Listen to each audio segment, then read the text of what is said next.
Alicia Henley arrive en calèche dans la ville où elle vient d'être inscrite en première année à l'Académie royale. Elle aperçoit une petite mamie malade, qu'elle décide de soigner en utilisant sa magie de lumière. Mais quand elle lui dit que c'est son premier jour au dortoir, la fille de la mamie se dépêche de l'emmener parce que les portes de l'académie ferment à 18 h. Alicia court tandis que la cloche sonne, et trébuche juste devant la porte. Oswald la ferme, et lui dit que le règlement interdit l'entrée. Les deux se présentent. Et on apprend que même s'il est aussi en première année, il aide chaque semaine aux tâches de l'école. Puis, tout en proclamant que les règles sont absolues, il dit à Alicia qu'elle devra trouver un logement en ville ce soir. Alicia s'énerve un peu parce que la cérémonie d'entrée est demain et lui dit qu'elle doit absolument entrer dans les dortoirs ce soir, d'autant plus qu'elle n'a pas beaucoup d'argent. En voyant son sac usé, Oswald comprend qu'elle doit être la seule roturière admise cette année. Il compatit à sa situation, mais lui dit d'abandonner. Mais elle ne cède pas et se met à geindre. C'est là qu'Oswald commence à pousser ses lunettes et lui dit, juste entre eux, qu'il y a une partie du mur à l'est qui s'effrite. Où les élèves qui dépassent le couvre-feu vont et viennent souvent. Cela illumine Alicia, et en discutant plus, elle apprend qu'Oswald vient de la famille Grinzard. Et que son père est un ministre du cabinet bien connu. Alicia décide alors d'appeler son nouvel ami Os pour faire court. Ce qui le fait rougir. En se dirigeant vers le mur qui s'effrite, elle voit un garçon nommé William déjà en train de l'escalader. Il lui tend la main, sachant qu'elle a dépassé le couvre-feu aussi. Tout en la guidant vers les dortoirs, il lui montre les boissons que les aînés l'ont forcé à aller chercher, comme une sorte de rituel d'initiation à l'école. Il continue à marcher, il trébuche à travers une des fenêtres du toit et Alicia tombe aussi en essayant de le hisser. C'est laquelle s'écrase sur Edwin Varshin, l'ami d'enfance de Will, et le deuxième prince du royaume Varshin, laissant Alicia complètement abasourdie. Le directeur les réprimande tous les deux pour les ennuis qu'ils ont causés. Mais William tente de rejeter le blâme sur Alicia puisqu'il a été distrait en lui parlant. Mais cela n'empêche pas le directeur de confisquer les boissons. Il donne ensuite un avertissement à Alicia, puisqu'elle n'a été admise à l'école qu'avec une bourse d'études en raison de sa rare magie de lumière. Et les deux élèves sont punis avec des tâches supplémentaires pendant une semaine. Après leur départ cependant, le directeur pense en lui-même que la magie d'Alicia est le dernier espoir du royaume contre le roi démon. Plus tard dans les dortoirs, Alicia est assise sur son lit, déprimée par toutes les bêtises qu'elle a causées le premier jour. Elle entend des gens dehors crier qu'il y a un intrus à capturer. Et quand elle jette un coup d'œil par sa fenêtre, la faculté prévient tous les élèves de rester à l'intérieur. Alicia a un peu peur, mais est aussi soulagée puisque les intrus ciblent probablement les autres étudiants, qui sont tous nobles. Mais elle n'aurait pas pu avoir plus tort, quand elle est alertée par un bruit sourd à l'extérieur de sa fenêtre. Elle attrape son balai, et commence à frapper le mystérieux intrus. Seulement pour avoir la bouche couverte, et voir que c'est le prince Edwin. Il explique qu'il se passe des trucs, mais qu'il ne peut pas en expliquer les détails. Et jette un coup d'œil par la fenêtre quand il entend la faculté toujours à sa recherche. Il ne peut pas encore partir, alors il demande à Alicia de le laisser se cacher ici. Les deux s'assoient dans le noir, et Edwin s'excuse de lui imposer cela. Mais pour Alicia, cela ressemble à un rêve, puisqu'elle n'a jamais parlé à un membre de la famille royale avant. Et le prince plaisante, se demandant si tous les roturiers sont aussi violents qu'elle, ce qui les fait rire tous les deux. Puis, la voix étant libre, il part, souhaitant bonne chance à Alicia pour la cérémonie de demain. La cérémonie arrive, et tandis qu'Alicia marche, ses nouveaux amis lui sourient. Tout se passe bien, jusqu'à ce qu'elle se cogne dans une aura menaçante. Mais il s'avère que ce n'est qu'une fille aux cheveux noirs, qui connaît son nom pour une raison quelconque. La fille demande à Alicia si elle se sent bien, puis tout le monde prend place. Le directeur fait un discours de bienvenue, puis on revient à Edwin, Alicia, Oswald et William, face à face avec la brune Yumiella. Elle projette sa magie noire, et le groupe la repousse. Puis quand Alicia réplique avec la lumière, Yumiella est soufflée. Et on voit un dialogue texte où Alicia et Edwin s'embrassent. De l'autre côté, une fille vient juste de finir le jeu de simulation amoureuse appelé Magie de lumière et le héros, qui présente tous les personnages d'avant. C'est un simple jeu de drague classique, où on joue l'héroïne à l'académie de magie qui approfondit ses relations avec les personnages à conquérir, et monte de niveau pour finalement vaincre le seigneur démon. Et après avoir vaincu le seigneur démon, le vrai boss final apparaît, qui est Yumiella Dolkness. La méchante avec la magie noire qui intimide Alicia tout au long du jeu, qui est en fait maintenant, la même fille qui était derrière l'écran d'ordinateur, qui à l'âge de 15 ans, entre à l'Académie royale. Elle a retrouvé les souvenirs de sa vie antérieure à l'âge de 5 ans, où elle s'est fait renverser par un camion alors qu'elle était à la fac et s'est réincarnée dans le monde du jeu où elle jouait autrefois. Ce royaume a été fondé par le héros et la sainte qui ont vaincu le seigneur démon aux cheveux noirs. Et à partir de là, les cheveux noirs ont été vus comme un malheur et même comme un symbole du mal. Ou même née dans une famille noble, les serviteurs de Yumiella étaient toujours méfiants d'elle. Et elle n'a aucun souvenir d'avoir jamais rencontré ses parents du jeu, qui vivent à la capitale, avec son destin funeste qui se profile. Elle est allongée dans son lit, se demandant quel est l'intérêt d'exister. Mais se rappelant qu'elle devrait être plus forte que tout le monde, elle ne peut s'empêcher d'être excitée. parce qu'elle n'a pas à finir comme la méchante originale. Elle peut rester discrète et profiter d'une vie scolaire paisible, et éviter tous les personnages principaux du jeu, pour que tout le monde vive heureux pour toujours. Cependant, elle décide quand même de monter de niveau, au cas où elle aurait besoin de vaincre le Seigneur Démon elle-même. Elle vainc une limace en utilisant sa magie noire, et obtient une pierre magique qu'elle peut vendre pour de l'argent. Elle donne alors un coup de poing dans l'air, remarquant la légèreté de son corps après avoir monté de niveau. Motivée par son sang de joueur qui bouillonne, c'était le genre à se fixer sur ce qu'elle faisait, donc elle s'échappait du manoir tous les jours pour vaincre des monstres et monter de niveau, et vendre des pierres magiques pour gagner de l'argent, afin d'acheter un amulette amplifiant l'expérience. Elle finit par entrer dans un donjon, et le conquit facilement, acquérant une flûte qui pouvait appeler des monstres. Et jour après jour, elle s'entraînait efficacement contre les monstres pour gagner des XP jusqu'à ses 15 ans. Quand elle est arrivée au bâtiment de l'école, il ressemblait exactement au jeu. Épuisée, elle s'allongea enfin sur son lit.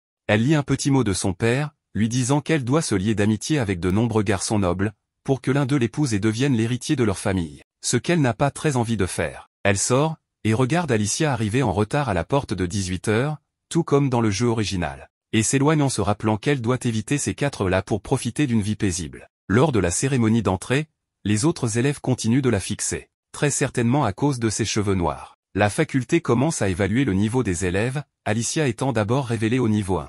Puis, quand William est évalué, tout le monde acclame son niveau 10. Yumiella n'a jamais vérifié son propre niveau, mais peut seulement imaginer qu'après avoir vaincu les cavaliers boss, elle doit être bien plus haute.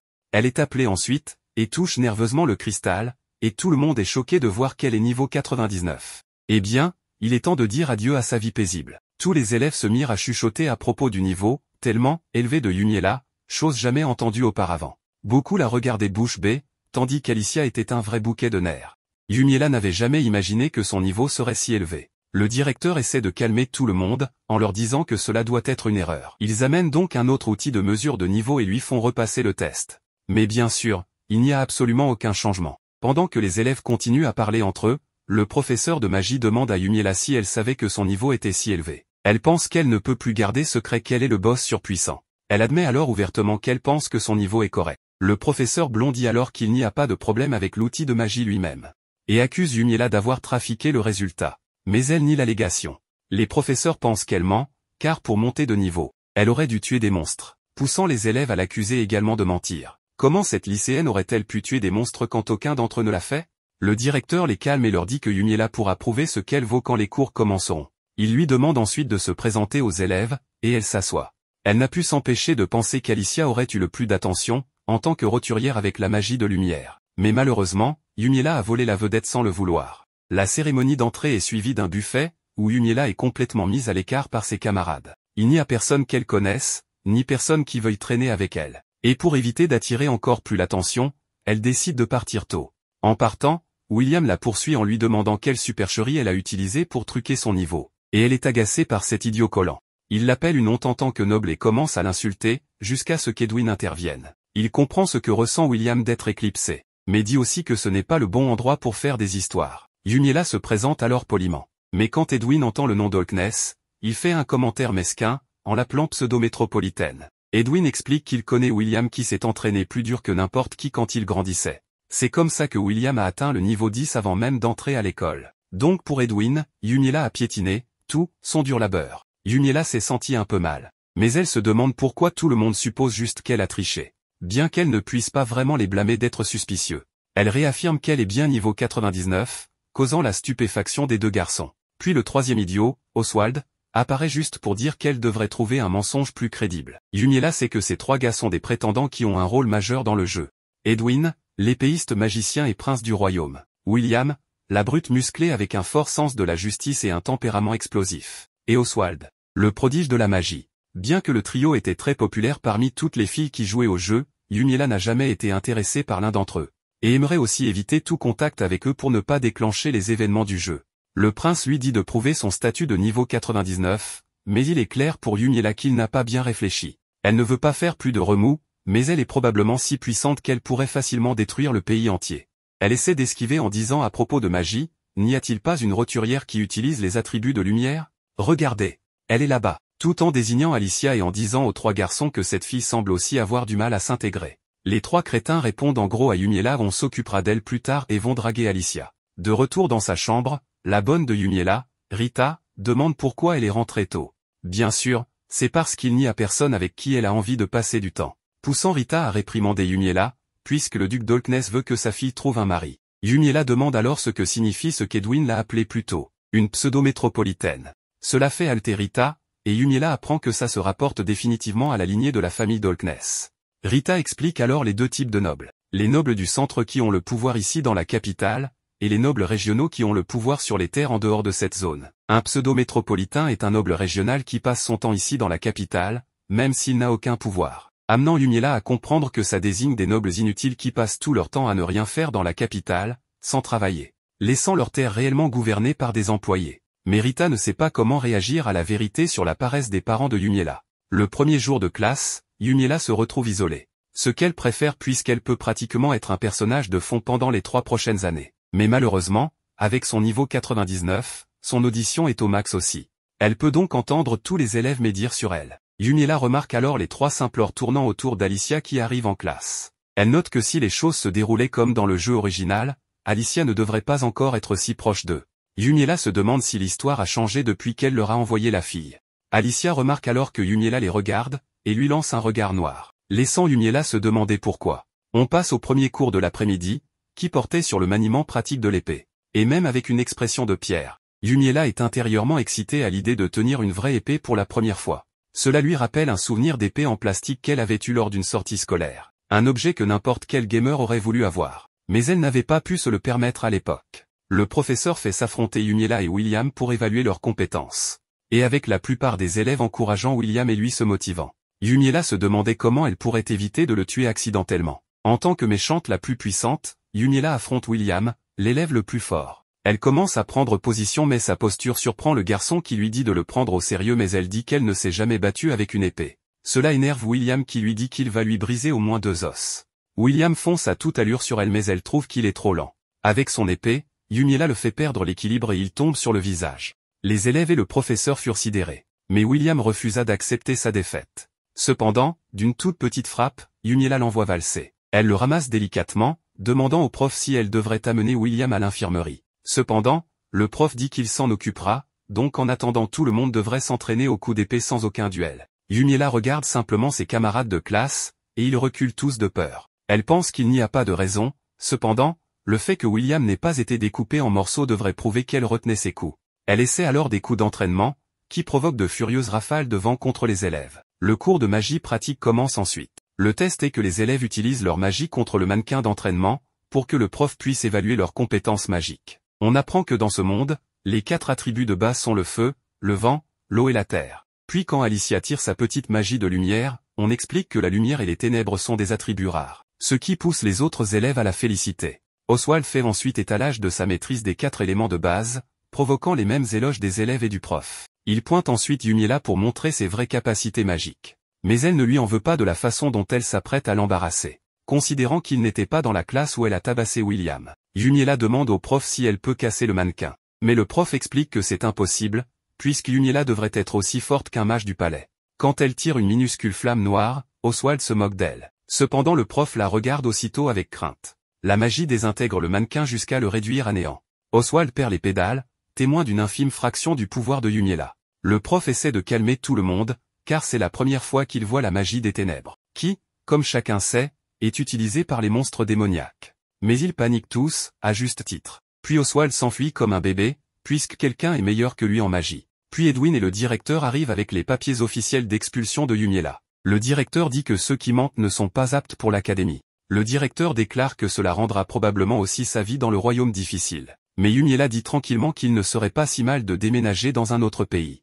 C'est alors que le prof de magie plaide en faveur de Yumiela, puisqu'elle maîtrise non seulement la rare magie des ténèbres, mais a aussi détruit le solide mannequin d'entraînement. Son expulsion serait une énorme perte pour le royaume, et c'est la première fois que quelqu'un est convaincu que Yumiela est vraiment niveau 99. Le directeur reste cependant pas convaincu, disant que Yumiela devra vraiment le lui prouver. Et Edwin sourit à l'idée de l'expulsion de Yumiela. C'est alors que le prof de magie supplie Yumiela d'utiliser sa pleine puissance.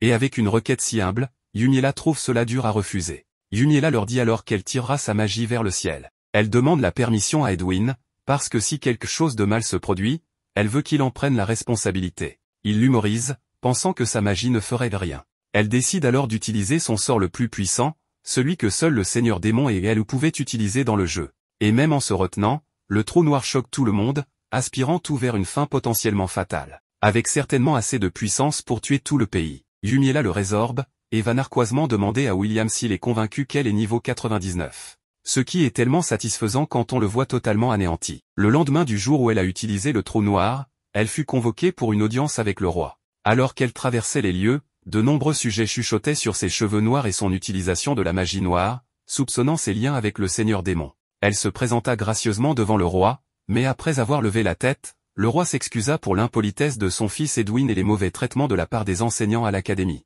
Les autres sujets du palais allaitèrent à la vue de leur roi s'inclinant, et Yumiella commença à transpirer, disant qu'il n'y avait pas besoin puisqu'elle avait également causé bien des problèmes. Cependant, le roi répondit que la renvoyer en se basant sur des hypothèses unilatérales sans d'abord évaluer ses capacités était déraisonnable. Cela dit, il avait encore du mal à croire qu'une fille aussi délicate que Yumiella soit de niveau 99. C'est pourquoi il demanda au capitaine des chevaliers, Adolphe, de se lever pour juger de son authenticité, car personne ne remettrait en question son jugement. Yumiella se souvint qu'Adolphe était le plus fort chevalier du royaume, avec un niveau aux alentours de 60. Puisque dans le jeu, il suffit d'être niveau 70 pour battre le roi démon, Adolphe devait être plutôt fort. Adolphe lui dit que par respect, puisqu'elle était au niveau maximum, il allait utiliser toute sa force. C'était si soudain que Yumiella ne savait pas si elle devait contre-attaquer. Mais se souvenant qu'elle était censée être le boss caché du jeu, elle décida d'esquiver. Ce qui étonna visiblement Adolphe, ainsi que le roi. Adolphe annonça qu'aucun chevalier ne pouvait éviter cette attaque et que Yumiella était si calme qu'elle avait eu le temps de réfléchir à la manière de réagir,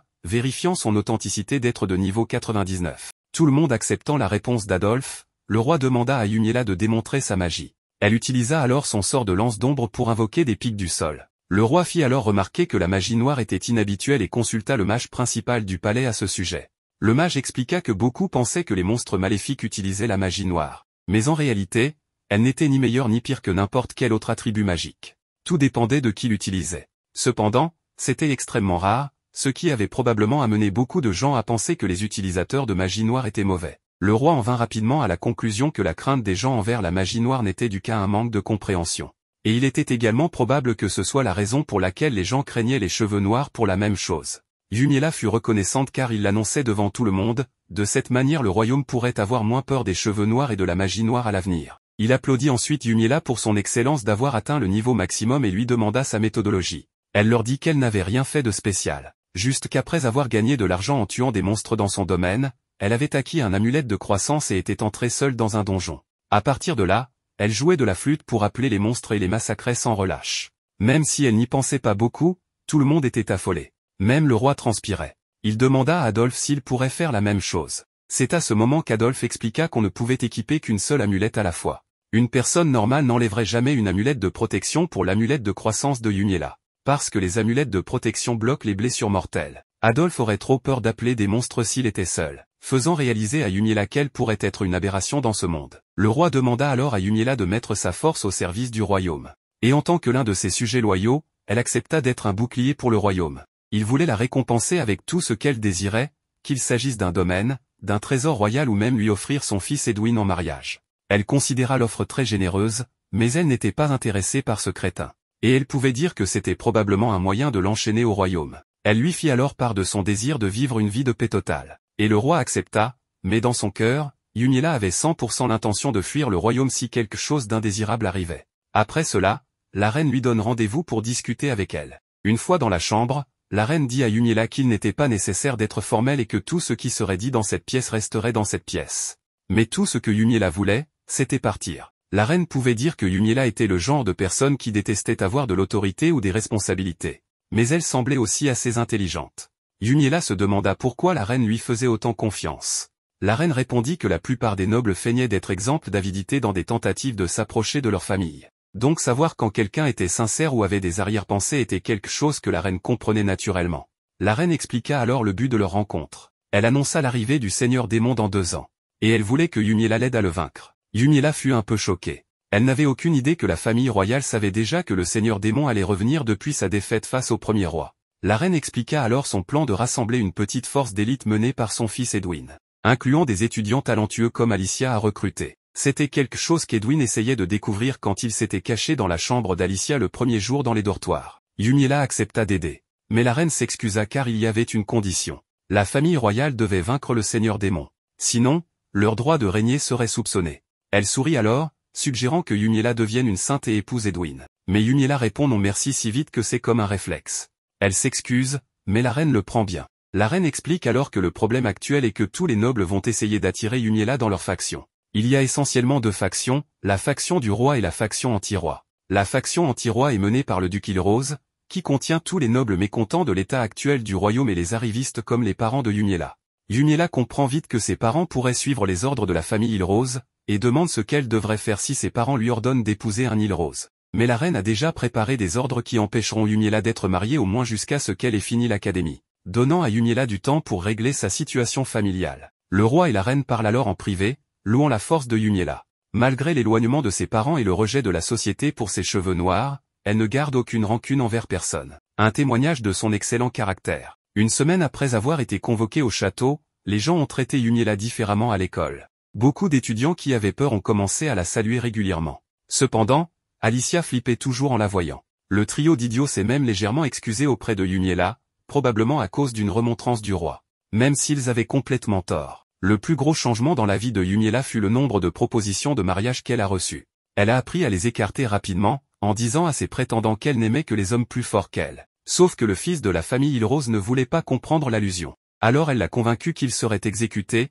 puisque sa famille cherchait peut-être à causer une insurrection contre le roi actuel. Et il s'est enfui comme une petite bite. Dans le couloir de l'école, elle tombe alors sur une autre enfant de la faction anti-roi, Eleonora Ilrose, qui dans le jeu, règne en maître sur toutes les filles de l'académie. Dans le jeu, Yumiella essayait de gagner l'acceptation d'Eleonora en faisant des méchancetés à Alicia. Yumiella essayait également d'éviter cette fille, mais Eleonora voulait apparemment lui parler depuis longtemps. Elle invite Yumiella à une partie de thé, et même si elle veut refuser, elle sait que cela ne fera que causer plus de problèmes. Elle accepte donc. Pendant qu'ils prennent le thé, on apprend que Yumiella n'a jamais vraiment eu de vie sociale et ne connaissait rien à la mode ou aux tendances. Elle ne peut absolument pas faire de discussion de filles, mais elle pourrait peut-être avoir quelques bavardages avec ses 3 techniques sacrées. Donc quand Eleonora commence à parler de parfum, Yumiella utilise la technique 1, je vois. Puis répond sur l'idéologie de la marque créatrice du parfum, technique 2, c'est incroyable. Et enfin, sur la première fois que le créateur a fait un parfum. Technique 3, dis-m'en plus s'il te plaît.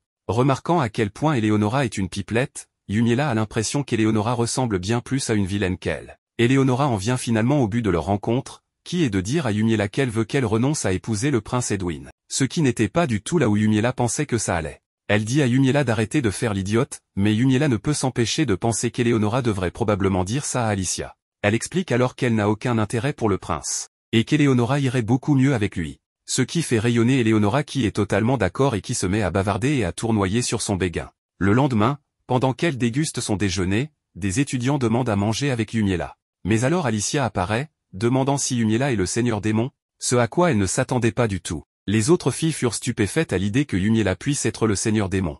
Elles savaient qu'elle utilisait la magie noire, mais rien d'autre n'indiquait vraiment qu'elle soit un démon à part sa force démesurée. Yumiella se demandait comment Alicia savait que le seigneur démon allait revenir. Alors Alicia expliqua qu'elle lui avait parlé de cela, ce stupide prince.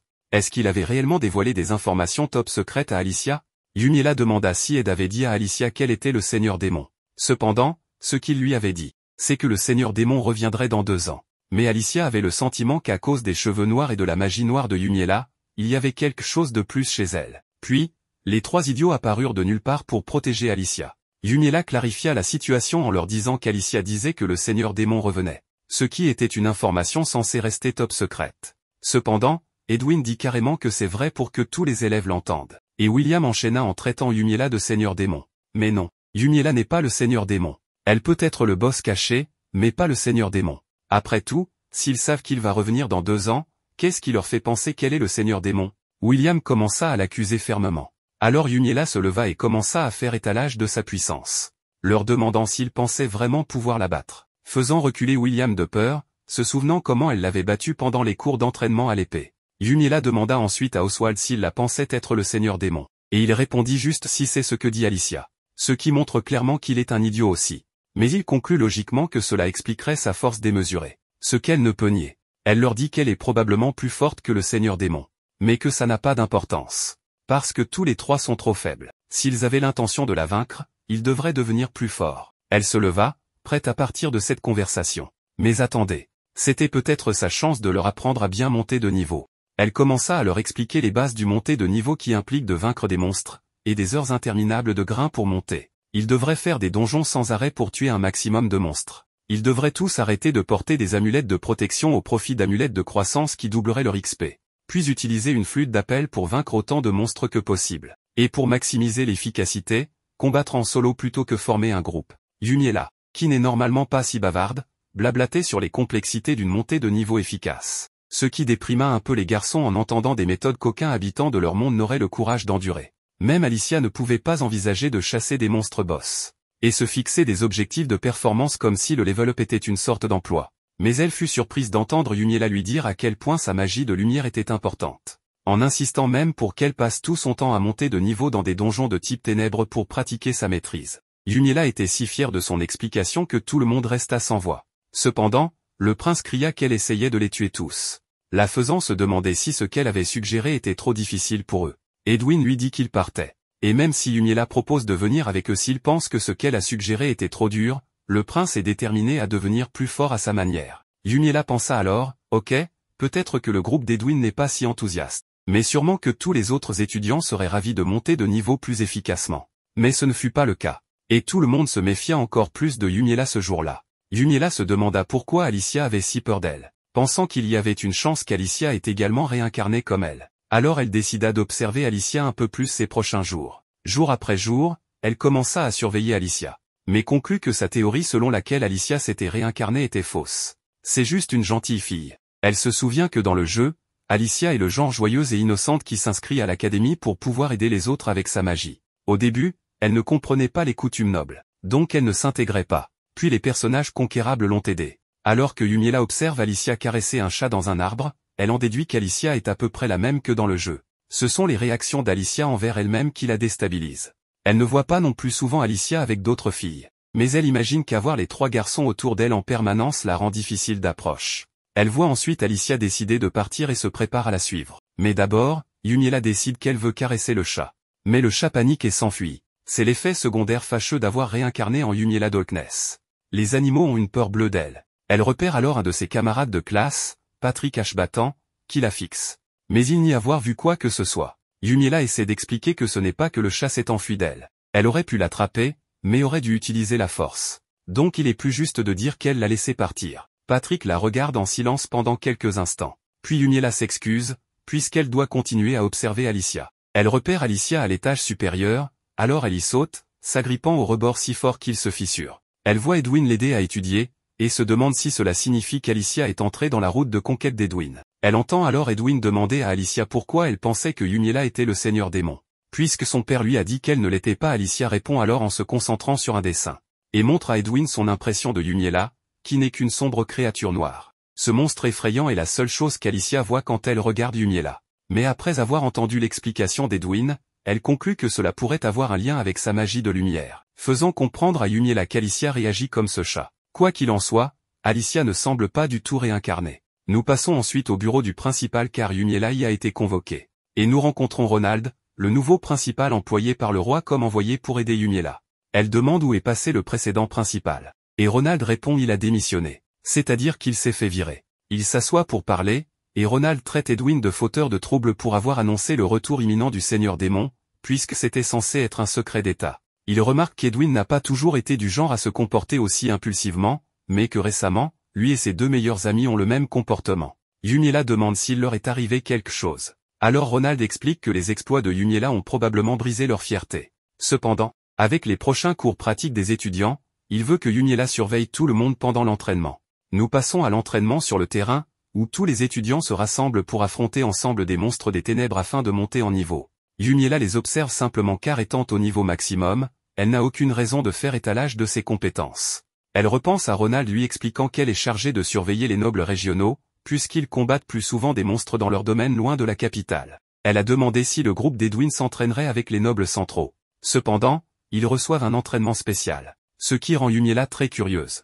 Alors qu'elle observe les étudiants se reposer, Yumiella ne peut s'empêcher de penser qu'ils gaspillent leurs efforts sur des monstres trop faibles. Elle s'approche alors et lâche les mots trop inefficaces en même temps que Patrick qui avait dit la même chose qu'elle. Il pense que s'il séparait la classe en avant-garde et arrière-garde, il pourrait permettre aux étudiants d'affronter plus de monstres. Bien que le processus soit toujours moins efficace qu'en solo. Ce dont Yumiela continue à se vanter. Patrick mentionne qu'ils ont assez d'étudiants pour sa méthode, mais probablement pas assez de monstres à affronter. Alors Yumiela utilise sa flûte d'appel de monstres, faisant crier les étudiants de peur, tandis que les monstres commencent à s'agiter dans la forêt. Puis, alors que les monstres attaquent, l'avant-garde bloque et l'arrière-garde défait les monstres à l'aide de la magie et des arcs. Un chien démoniaque commence à attaquer l'un des éclaireurs et à le faire tomber, mais Patrick le sauve d'un coup d'épée. Après que les étudiants ont vaincu tous les monstres, Patrick gronde Yumiela de les avoir invoqués sans prévenir. Elle se demande pourquoi il est si en colère après elle. Est-ce parce que l'arrière-garde est tellement épuisée que l'avant-garde ne peut plus monter de niveau? Elle dit alors à Patrick qu'il n'y a rien à craindre. Parce que même si les étudiants se sont épuisés,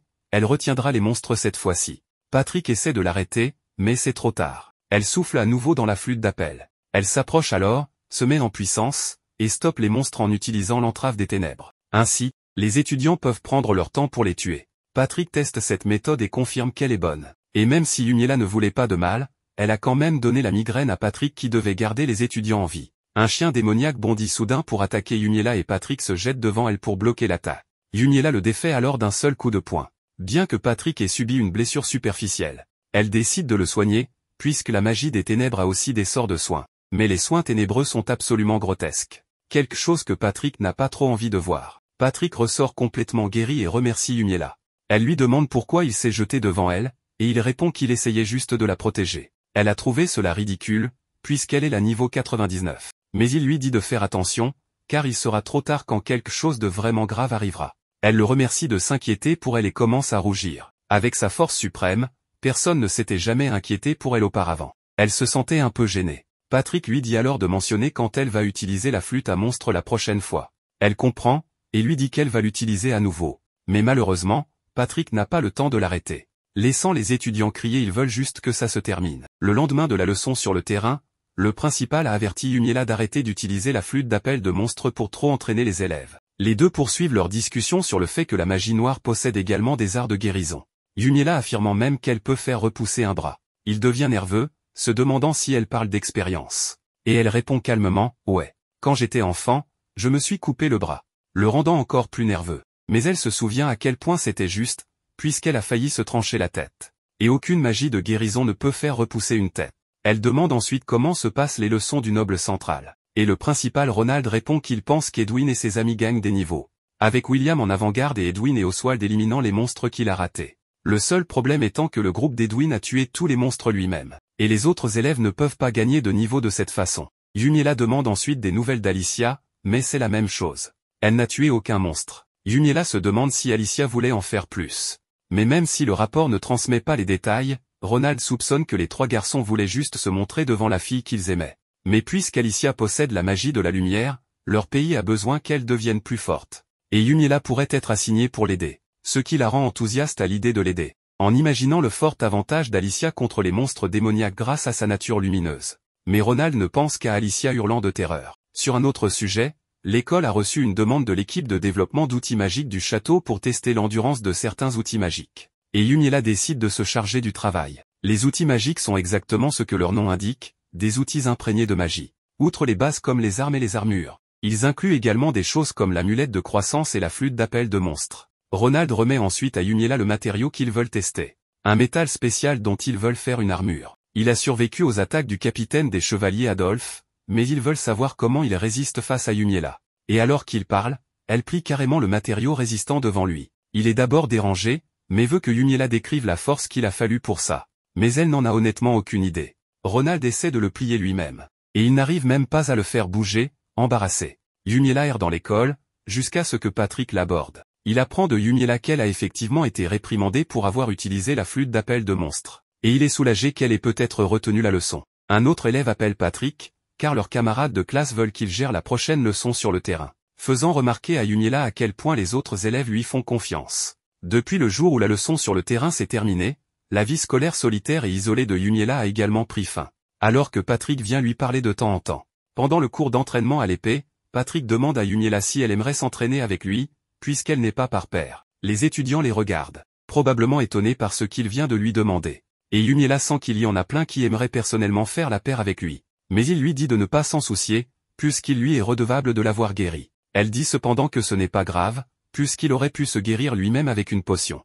Alors il dit, « Oh vraiment? Je vais donc me mettre avec quelqu'un d'autre alors. » La laissant répondre qu'il devrait s'en soucier et faire équipe avec elle, avec son expression habituellement stoïque. Après tout, elle a bien guéri sa blessure. Cela le fait rire, car techniquement, elle en était la cause à l'origine. Alors que les deux prennent leur position, Yumiela pense que Patrick est peut-être la chose la plus proche d'un ami depuis qu'elle a réincarné ici. Ce doit être sa vertu naturelle qui fait que tout le monde choisit de suivre ses ordres, et aussi sa voix porte bien pour une raison quelconque. Yumiela s'est retrouvée à commencer à admirer les traits et le caractère de Patrick. Tandis qu'ils échangent des coups, Yumiela pense aussi que l'escrime de Patrick est belle, contrairement à elle, qui ne compte que sur la pure puissance et les réflexes. Patrick tente alors une puissante attaque finale, mais Yumiela l'envoie valser au sol. Elle court s'excuser et commence à le guérir avec ses arts sombres grotesques. Et il la remercie, mais n'est pas trop ravi de l'apparence de la guérison.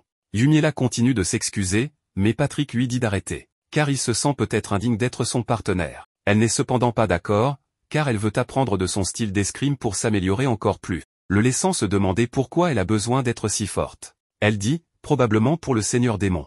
Mais quand Patrick demande s'il revient vraiment, elle le nie complètement. Et même si le prince crétin Edwin a dit à tout le monde que le Seigneur Démon revenait. Depuis qu'il perd beaucoup de sa popularité et de sa réputation à cause de ses flirts constants avec Alicia, les gens sont désormais plus enclins à écouter Yumiela. La plupart des étudiants pensent même que le retour du Seigneur Démon n'est qu'une blague ou complètement inventée. Mais même alors, la rumeur selon laquelle Yumiela est en fait le Seigneur Démon n'est pas tout à fait éteinte non plus. Surtout après avoir invoqué des monstres avec la flûte pendant la précédente leçon sur le terrain. Donc elle demande à Patrick s'il pense qu'elle est le Seigneur Démon, mais il croit que c'est impossible, puisque si c'était le cas, le monde aurait été anéanti depuis longtemps. Cependant, Patrick est gêné que l'une des raisons pour lesquelles les gens pensent qu'elle est le Seigneur Démon soit à cause de ses cheveux noirs. Sa remarque la surprend un peu. Il explique alors que quand il était jeune, ses cheveux étaient presque noirs, et cela l'avait toujours dérangé. Tout a commencé quand un de ses parents a dit que ses cheveux avaient l'air noirâtres. Et même si sa famille proche lui a dit de ne pas s'en soucier, il a commencé à détester ses cheveux après ça. Yumiela lui dit que ses cheveux ont l'air plus blanchâtres, écarquillant les yeux, car en comparaison avec les siens, il pourrait effectivement être considéré comme tel. Mais c'est exactement pourquoi il admire la confiance avec laquelle elle porte ses cheveux noirs. Puis il dit qu'il promet de ne jamais la regarder de haut ou la détester à cause de la couleur de ses cheveux. Ce qui la laisse sans voix, rougissante, répondant timidement merci. Allant même jusqu'à dire qu'il pense que ses cheveux sont jolis, ce qui la fait détourner le regard, le visage encore rougi. Mais les joues en feu, elle demande un autre match comme un enfant demandant une autre friandise. Alors Patrick réplique avec une autre frappe, mais se fait à nouveau renvoyer, complètement assommé cette fois. Yumiela le guérit immédiatement et même si la magie a une apparence dégoûtante. Il la remercie quand même, et admire sa confiance dans l'utilisation de la magie noire. Allongée dans son lit cette nuit-là, elle réfléchit à ce qu'elle n'avait jamais vraiment pensé à Yumiela en tant que personnage dans le jeu. Elle se demandait si Yumiela dans le jeu était aussi née avec sa magie noire. Dans le jeu, Yumiela a obtenu sa magie noire parce qu'elle a cédé aux ténèbres. Mais les scènes n'étaient jamais claires à ce sujet. Peut-être que la vérité était en fait différente. Peut-être que Yumiela aurait pu utiliser la magie noire depuis toujours, alors elle l'avait cachée à tout le monde pour s'intégrer. Elle devait vraiment détester l'héroïne, embrassée par tous pour sa magie de lumière. Mais il est inutile de penser à ça maintenant. Ce monde est réel, et pas le monde du jeu. Quelques jours plus tard, ils ont commencé leur deuxième leçon sur le terrain. Patrick a averti Yumiela de ne plus utiliser sa flûte. Mais aujourd'hui ça ira, puisqu'elle ne fera qu'agir en tant que médecin sur le champ de bataille. Pendant que les étudiants cherchent des monstres autour du lac, Yumiela s'assoit à côté de quelques potions, complètement ennuyée. Elle s'ennuie tellement qu'elle commence à jouer à pierre-papier-ciseaux avec sa propre magie de lien noir, tout en utilisant l'omnivision pour surveiller l'entraînement des étudiants. L'un d'eux se fait mordre par un monstre poisson. Alors Yumiela se dépêche d'aller vers l'étudiant parce qu'elle n'a rien de mieux à faire. Elle lui propose d'abord ses soins ou une potion. Mais lui retire vite ses options, puisqu'elle peut le guérir, ils n'auront pas à gaspiller de potions. Elle utilise son dégoûtant soin noir pour restaurer les blessures de l'étudiant, et en est si fière. Pendant que les étudiants et les professeurs la fixent, choqués. Pendant la pause, Yumiela ne peut s'empêcher de penser que l'attitude relâchée de ses camarades est définitivement problématique. Sa philosophie pour gagner des niveaux est de se pousser à tout moment. Elle essaie de sortir la flûte d'appel de monstre, mais Patrick l'attrape, lui rappelant qu'elle n'a pas le droit de l'utiliser. Cependant, Yumiela rétorque que la situation actuelle est pire, parce que tous les étudiants sont assez doués pour gérer les monstres qu'elle invoquerait. Ainsi, la difficulté de la leçon devrait être augmentée proportionnellement à leur niveau. Patrick ne peut pas être en désaccord avec ça. Elle dit alors que chacun d'entre eux devrait même être capable de faire des donjons tout seul. Mais Patrick est 100% contre, disant que c'est trop dangereux pour n'importe qui de faire des donjons seul. Cependant, elle est offensée puisque c'est comme ça qu'elle a gagné des niveaux. Quoi qu'il en soit, leur méthode actuelle est toujours trop inefficace, et les étudiants doivent affronter des monstres de plus haut niveau. Mais alors elle pense à une nouvelle méthode. Et si elle blessait tout le monde avec sa magie, et les guérissait ensuite? Ce qui fait reculer Patrick devant son idée de punir corporellement les étudiants pour les faire se concentrer davantage. Elle est même confiante qu'elle peut les blesser sans les tuer. Elle propose aux étudiants deux choix, la flûte ou la blessure. Et tout le monde choisit instantanément la flûte. Alors elle prend la flûte, malgré les souhaits de Patrick. Et après l'avoir soufflée, elle s'est rendue compte qu'elle avait oublié qu'elle était censée être plus polie et demander la permission d'abord. Pendant qu'elle regardait les étudiants chasser les monstres, elle ne cessait de penser qu'elle est un peu trop zélée quand il s'agit de gagner des niveaux. Étant la fille d'un comte et Patrick le fils d'un maquis, elle a techniquement un rang inférieur au sien. Donc si elle met la famille Ashbatan en colère, la réputation de noblesse de sa famille va chuter. Eh bien, ce n'est pas vraiment un problème pour elle. Mais l'idée que Patrick la déteste rend Yumiela un peu triste pour une raison quelconque. Yumiela remarque que Patrick utilise sa magie du vent pour porter sa voix quand il donne des ordres, et la magie de la terre pour garder les pieds bien ancrés en permanence. Elle commence à admirer Patrick pour être un génie au combat, probablement même rival du groupe entier d'Edwin. Après la bataille, elle vient le féliciter pour son leadership, mais tout le monde s'agglutine autour de Patrick, ne lui laissant aucun espace pour interagir avec lui. Yumiela est revenue à l'académie sans échanger un mot avec Patrick. Elle n'a cessé de penser que même si Patrick la détestait, si les choses revenaient comme avant, ce n'est rien de trop stressant. Puis Alicia l'arrête en pleine réflexion, qui s'excuse d'avoir supposé qu'elle était le seigneur démon l'autre jour, parce que ça a causé beaucoup de problèmes à Yumiela. Yumiela fixe Alicia qui tremble, elle sait qu'elle est terrifiée. Mais elle sent qu'Alicia est vraiment une gentille fille. Mais Edwin s'immisce, disant à Yumiela de rester à l'écart, surtout après ce qu'elle a fait pendant la leçon sur le terrain, l'accusant d'avoir invoqué des monstres dans le but de tuer quelqu'un pour faire passer ça pour un accident. Yumiela ne se vexe cependant pas, puisque l'histoire qu'il a entendue a probablement été exagérée. Mais ensuite il l'accuse d'avoir comploté pour blesser les étudiants et les guérir ensuite afin de marchander des faveurs pour se rendre plus populaire. Même sans être le seigneur démon, Edwin pense toujours que Yumiela est dangereuse pour l'académie, lui rappelant qu'elle est vraiment une paria dans ce monde. Elle se demandait si rester ici en valait la peine, puisqu'elle n'a pas d'amis. Mais même si elle s'enfuyait, y aurait-il une place pour elle n'importe où dans ce monde? Puis soudain, Patrick intervient, disant à Edwin de tenir sa langue. Il est vrai qu'elle a utilisé la flûte d'appel de monstre, mais seulement pour que les étudiants prennent la leçon au sérieux. Mais même si elle avait tort, ces méthodes sont populaires parmi les nobles régionaux. Il s'est même mis à louer ces méthodes efficaces pour gagner des niveaux, ce qui a fait halter Yumiela de surprise. Quoi qu'il en soit, Patrick a demandé à Edwin de rester en dehors de cette affaire, et les deux se sont fixés en silence un moment. Edwin a accepté, et est parti avec Alicia. Et Yumiela s'est mise à fixer Patrick, ayant l'impression qu'il était furieux.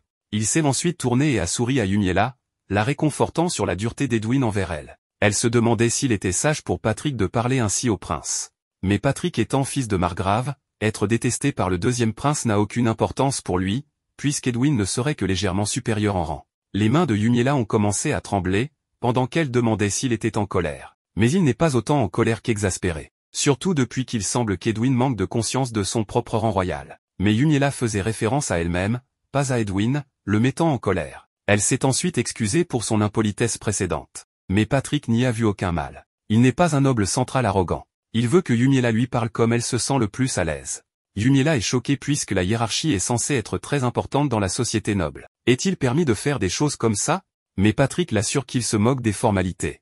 Il y a beaucoup trop d'autres choses dont il faut s'inquiéter. Ce avec quoi elle est d'accord. Elle lui demande alors ce qu'il voulait lui dire. Et il explique qu'il a pensé qu'elle avait l'air un peu déprimée après la leçon de terrain, alors il s'est un peu inquiété. Elle lui dit qu'elle a eu un petit moment de dépression, mais que ça va mieux maintenant. Puis elle le remercie pour tout. Et Patrick est surpris de voir son beau sourire, ce qui l'a fait se demander si elle souriait ou non, puisqu'elle ne fait pas ça d'habitude. En retournant en classe, Yumiela est repartie avec l'espoir de devenir amie avec Patrick. Mais c'était peut-être trop demandé.